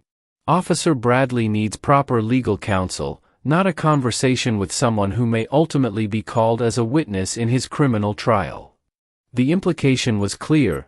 Judge Washington was being naive if she thought this could be resolved through personal understanding and restorative justice, and Bradley was being manipulated into making admissions that would destroy his career and expose the city to massive legal liability. The emotional heart of the confrontation came when Bradley himself, who had been sitting in stunned silence as the adults argued over his future like he was a child caught between divorcing parents, finally found his voice and spoke with a clarity and conviction that surprised everyone in the room, including himself. "Stop," he said, rising from his chair with the deliberate movement of someone who had just made a life-changing decision. "Just stop. All of you." The room fell silent as all eyes turned to the man who had been the subject of their discussion but not an active participant in it, and for the first time since morning, Bradley looked like the police officer he had trained to be rather than the broken man he had become. "Chief Harrison, Mr. Thompson, I appreciate your concern for my career and my legal rights, but I need you to understand something. Judge Washington didn't trick me into confessing or manipulate me into saying anything I didn't want to say. She offered me something I didn't deserve and hadn't earned, a chance to face what I did honestly and work toward becoming a better person. And now you want me to throw that away because it might be inconvenient for the department's public relations strategy." Harrison's face darkened as he realized that his officer was not going to be easily controlled or managed, while Thompson began rifling through his briefcase for forms that would formally invoke Bradley's right to remain silent and demand legal representation. "Daniel, you're not thinking clearly," Harrison said, his voice taking on the patronizing tone of someone explaining basic facts to a confused child. "You're traumatized by this morning's events, you're feeling guilty about what happened, and you're making emotional decisions that will haunt you for the rest of your life. Judge Washington may seem sympathetic now, but she's ultimately a politician in robes, and politicians always put their own interests first when the pressure mounts." The accusation hung in the air like a slap, suggesting that Judge Washington's offer of restorative justice was nothing more than a calculated political move designed to enhance her own reputation while setting up Bradley for a more devastating fall later. Judge Washington felt something cold and hard settling in her chest as she listened to Harrison's character assassination, recognizing in his words the same institutional cynicism that had allowed officers like Bradley to operate without accountability for years, and she realized that the fragile bond she had forged with Bradley was about to be tested by forces much more powerful than either of them had anticipated. "Deputy Chief Harrison," she said, her voice carrying the kind of judicial authority that could silence an entire courtroom, "you have just made several serious accusations about my character and my motivations, and I want you to understand the implications of what you're suggesting. You're claiming that I, as a sitting Superior Court judge, am manipulating a potential defendant for political gain. You're suggesting that my offer of restorative justice is nothing more than a publicity stunt. And you're implying that Officer Bradley is too mentally compromised to make his own decisions about his future. Each accusation was delivered with the precision of a prosecutor laying out a case, and Harrison began to realize that he had seriously underestimated both Judge Washington's resolve and her willingness to use her judicial authority to protect the process they had begun. Thompson sensed the shift in momentum and tried to regain control of the situation by playing his strongest card, the threat of external review and media scrutiny that could destroy careers and reputations regardless of the legal merits of the case. Your Honor, the reality is that this incident is going to be investigated by multiple agencies, reviewed by federal authorities, and dissected by the media for weeks or months to come. Every conversation, every decision, every gesture is going to be analyzed and second-guessed by people with their own agendas and their own definitions of justice. Officer Bradley's best interests, his only interests, lie in protecting himself legally and letting the established processes determine his fate. The argument was coldly logical and professionally sound, but it ignored the human dimension of what had transpired between Bradley and Judge Washington, reducing their moment of connection and mutual understanding to nothing more than a legal liability to be managed and contained. Outside, the sound of chanting grew louder as more protesters arrived, their voices carrying through the courthouse walls with demands for justice that seemed to echo the very principles Judge Washington had sworn to uphold just hours earlier, while counter-protesters responded with their own chants supporting law enforcement and questioning whether a judge who had been involved in an incident could fairly oversee any case involving police officers. The shattering point came when Thompson produced a document that he claimed would protect Bradley's interests but that Judge Washington immediately recognized as something far more sinister, a pre-written statement that portrayed the morning's incident as a mutual misunderstanding between two professionals under stress and suggested that any physical contact had been incidental and unintentional rather than deliberate or malicious. Officer Bradley, Thompson said, placing the document on Judge Washington's desk with the confidence of someone who had used similar tactics hundreds of times before, this statement acknowledges that an unfortunate incident occurred while protecting your legal rights and career prospects. It expresses regret for any misunderstanding while avoiding any admission of intentional wrongdoing, and it positions you as someone who was doing his job professionally when circumstances led to an regrettable outcome. Bradley read the statement with growing horror, recognizing that signing it would undo everything he had accomplished in his conversation with Judge Washington, would transform his genuine remorse and commitment to change into legal double-talk designed to evade responsibility rather than embrace it. Judge Washington watched his face as he read, seeing the internal struggle between his desire to protect his career and his newfound understanding of what real accountability looked like, and she felt her heart breaking as she realized that the institutional forces arrayed against them might be too powerful to overcome. "This is a lie," Bradley said finally, his voice barely above a whisper but carrying the weight of someone who had finally found the courage to tell the truth. "Every word of this statement is a lie. There was no misunderstanding. There was no mutual responsibility. I profiled Judge Washington because she was black, I escalated the situation because I was prejudiced, and I hit her because I thought I could get away with it. And if I sign this statement, I'll be lying not just to the public and the media and the investigators, but to myself." Thompson's expression hardened as he realized that his carefully crafted escape route was being rejected by the very person he was trying to protect, while Harrison's face cycled through disbelief, anger, and the cold calculation of someone preparing to cut his losses by throwing a subordinate under the bus. "Officer Bradley," Harrison said, his voice carrying the finality of a door slamming shut, "if you refuse to protect yourself, if you insist on this self-destructive course of action, then you'll be facing the consequences alone. The department will cooperate fully with any investigation, but we will not compromise our institutional integrity to protect an officer who refuses to help himself." The threat was unmistakable. Bradley could either accept the union's protection by denying his wrongdoing, or he could face criminal charges, civil lawsuits, and professional destruction as an individual rather than as someone with institutional support. Judge Washington felt the moment slipping away from them like water. Through her fingers, understanding that the forces of institutional self-preservation were about to overwhelm the fragile possibility of genuine justice and healing they had created together. As she watched Bradley struggle with the most important decision of his life, she realized that their conversation in her chambers had been just the beginning of a much longer and more difficult journey, one that would test not just their individual resolve, but their faith in the possibility that broken systems could be healed through the courage of individuals willing to choose truth over convenience, justice over self-protection, and redemption over revenge.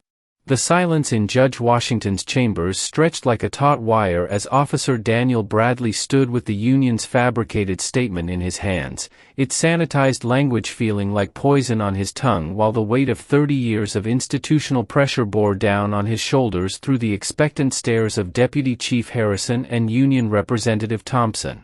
Outside, the chanting of protesters had grown to a crescendo that seemed to shake the very foundations of the courthouse, their voices carrying demands for justice that echoed the promises Bradley had made just moments earlier, while the setting sun cast long shadows across the room that seemed to divide the space between truth and lies, between redemption and self-preservation, between the man he had been and the man he might yet become. Judge Washington watched his internal struggle with the kind of focused attention she usually reserved for jury deliberations in capital cases, understanding that whatever decision Bradley made in the next few minutes would reverberate far beyond these chambers, beyond this courthouse, beyond even their own lives to touch every future interaction between police and the communities they served. The document in Bradley's hands represented more than just legal protection. It was a roadmap back to the comfort of institutional belonging, to the familiar rhythms of a career built on unexamined assumptions and unchallenged authority, to a world where he could continue being the officer he had always been without the uncomfortable burden of growth or change. But as he read the carefully crafted lies again, Bradley felt something deep in his chest rebelling against the words, some fundamental part of his humanity that had been awakened during his conversation with Judge Washington and now refused to be silenced by threats or intimidation or the promise of professional survival. Harrison stepped closer, his voice taking on the tone of a father figure offering hard-won wisdom to a wayward son. "Daniel, I've seen good officers destroyed by moments of poor judgment, and I've seen smart officers survive career-ending incidents by knowing when to accept help and when to keep their mouths shut. You can walk out of here today with your pension intact, your benefits protected, and your future secure, or you can throw it all away for some idealistic notion of accountability that will satisfy exactly nobody and help exactly no one." The appeal was expertly crafted, combining genuine concern with subtle manipulation, offering Bradley a path back to the life he had known while painting his newfound commitment to truth and justice as naive self-destruction. The emotional turning point came when Bradley looked up from the statement to meet Judge Washington's eyes, and in that gaze he saw reflected not the authority figure who could destroy his career or the victim he had wronged, but the woman who had offered him something he had never experienced before, the possibility of redemption through honest accountability rather than clever evasion. "Your Honor," he said, his voice growing stronger with each word, "when I walked into your chambers this afternoon, I thought my life was over. I thought I had destroyed everything I cared about through my own ignorance and prejudice, and I was ready to accept whatever punishment you deemed appropriate. But you offered me something I didn't even know was possible, a chance to take responsibility for what I'd done while also working to ensure it never happened again." Thompson interrupted with the sharp efficiency of someone accustomed to controlling narratives. "Officer Bradley, whatever conversation you may have had with Judge Washington, the legal reality is that you're facing potential criminal charges, civil liability, and departmental sanctions that could cost you your pension, your benefits, and your freedom. This statement represents your best, your only, chance to emerge from this situation with your future intact." But Bradley was no longer listening to the union representative or his supervisor. Instead, he was remembering the photograph Judge Washington had shown him of her mother, the pride in Dorothy Washington's face as she stood beside her daughter at law school graduation, the quiet dignity of a woman who had spent her career being invisible while making other people's work possible. He thought about his own mother, sitting in the front row at his police academy graduation, believing that her son would honor his father's memory by protecting people rather than terrorizing them, by building bridges rather than burning them, by using his authority to serve justice rather than perpetuate injustice. "I can't sign this," Bradley said, setting the document down on Judge Washington's desk with the finality of someone making a decision that would change the trajectory of his entire life. "I can't lie about what I did, and I can't pretend that hitting Judge Washington was anything other than what it was, an assault motivated by prejudice and enabled by a system that has protected officers like me from accountability for far too long."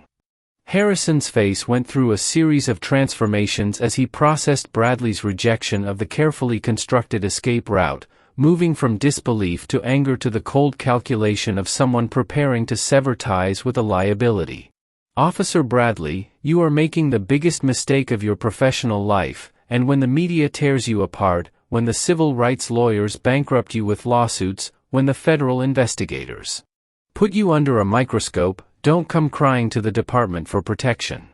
The threat was delivered with the practiced cruelty of someone who had seen idealistic young officers destroyed by their own consciences and had learned to view such destruction as a necessary lesson in institutional loyalty over personal ethics. Judge Washington felt her heart racing as she watched the confrontation unfold, understanding that Bradley's choice would determine not just his own future but the possibility of meaningful reform within a system that had resisted change for generations.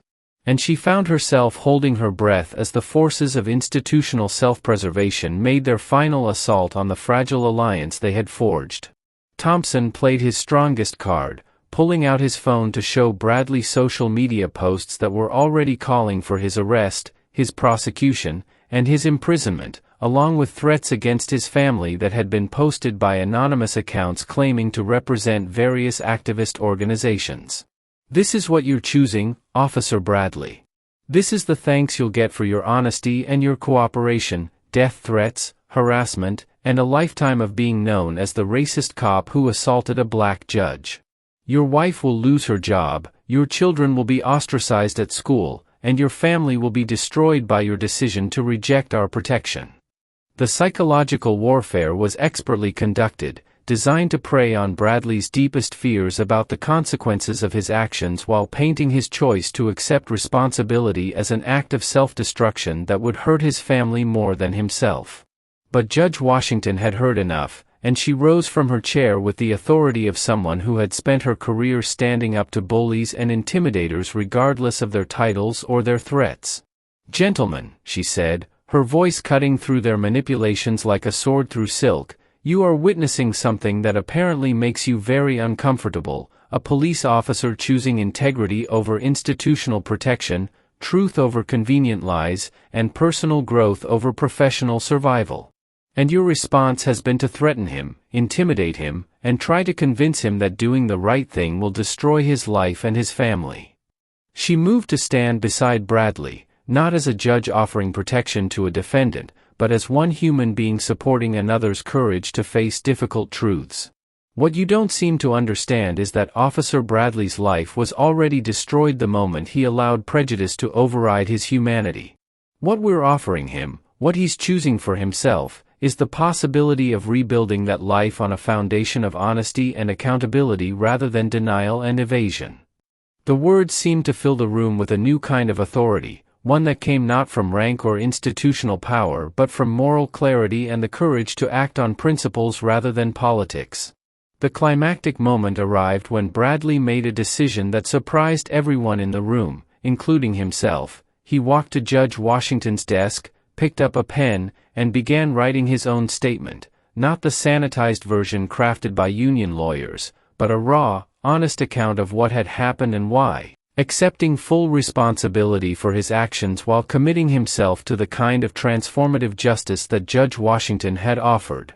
"I, Officer Daniel Bradley, do hereby acknowledge that on this date I assaulted Judge Olivia Washington while she was performing her duties as a courthouse employee," he wrote, his handwriting becoming steadier and more confident with each word.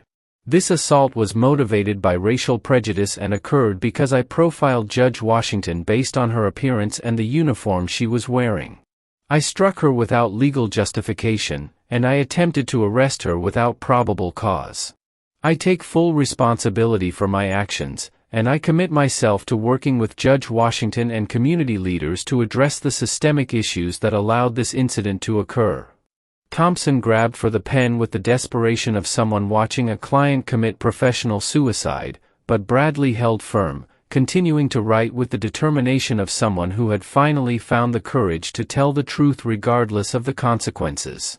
"Furthermore, I recognize that this incident is not an isolated mistake but part of a pattern of behavior that has characterized my career and the culture of my department.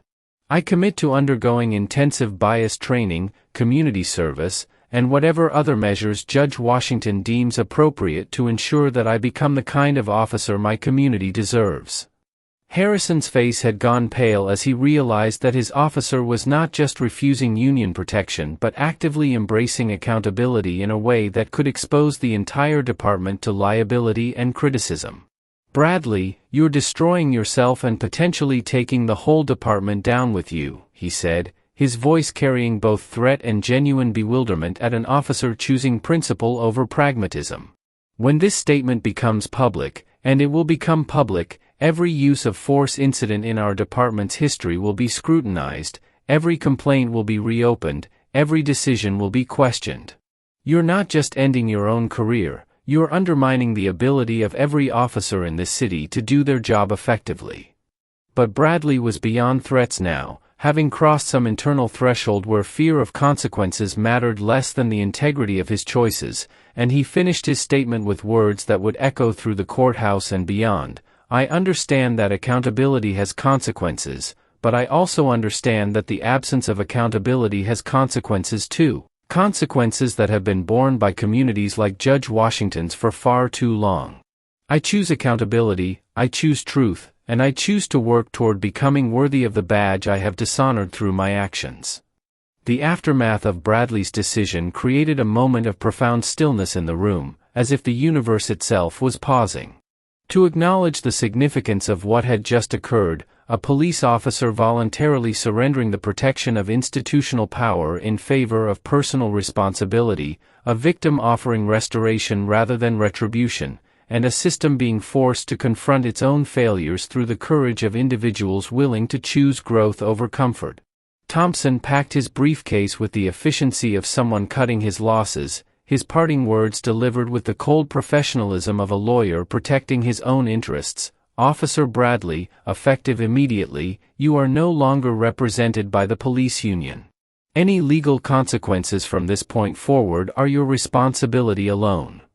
Harrison's departure was even more dramatic, his radio crackling with updates about media attention and political pressure as he paused in the doorway to deliver what sounded like both a warning and a eulogy. "Bradley, you've just ended more than your own career today.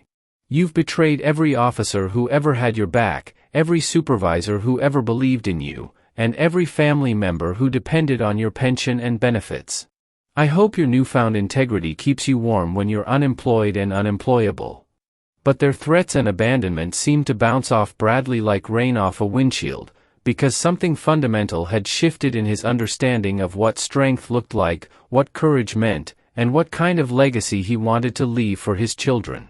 Judge Washington watched him as the room emptied of everyone except the two of them, seeing in his face the same expression she had worn the day she decided to leave her lucrative private practice to become a public defender, the look of someone who had finally aligned their actions with their values regardless of the cost. "Daniel," she said softly, using his first name again as she had during their earlier conversation, "you understand that this is just the beginning, don't you? The statement you just wrote will change your life in ways we can't even imagine yet. There will be investigations, media attention, legal proceedings, and probably threats and harassment from people who see you as either a traitor or a scapegoat. Are you prepared for all of that?" Bradley looked at her with eyes that seemed clearer than they had been in years, free from the burden of maintaining lies and justifying the unjustifiable, and his answer carried the quiet confidence of someone who had finally found solid ground after years of moral quicksand. "Your Honor, I've spent 15 years being afraid of the wrong things, afraid of looking weak, afraid of admitting mistakes, afraid of challenging a system that protected me while harming others. Today, for the first time in my adult life, I'm afraid of the right thing. I'm afraid of continuing to be the kind of person who could strike an innocent woman and then lie about it to protect my career. Everything else, the consequences, the challenges, the uncertainty, feels manageable compared to that fear. Judge Washington felt tears forming in her eyes as she realized that they had accomplished something that seemed almost impossible in the current climate of polarization and institutional defensiveness. They had created a space where genuine accountability could coexist with genuine forgiveness, where justice could heal rather than just punish, where even the most broken relationships could be transformed through the courage to face difficult truths. As the last light of day faded from the windows of her chambers, casting the room in the gentle darkness that often accompanies moments of profound change, both Judge Washington and Officer Bradley understood that they had just written the first chapter of a new story, one that would test their resolve, challenge their beliefs, and ultimately demonstrate whether the promise of equal justice under law could be more than just words carved in stone above courthouse doors.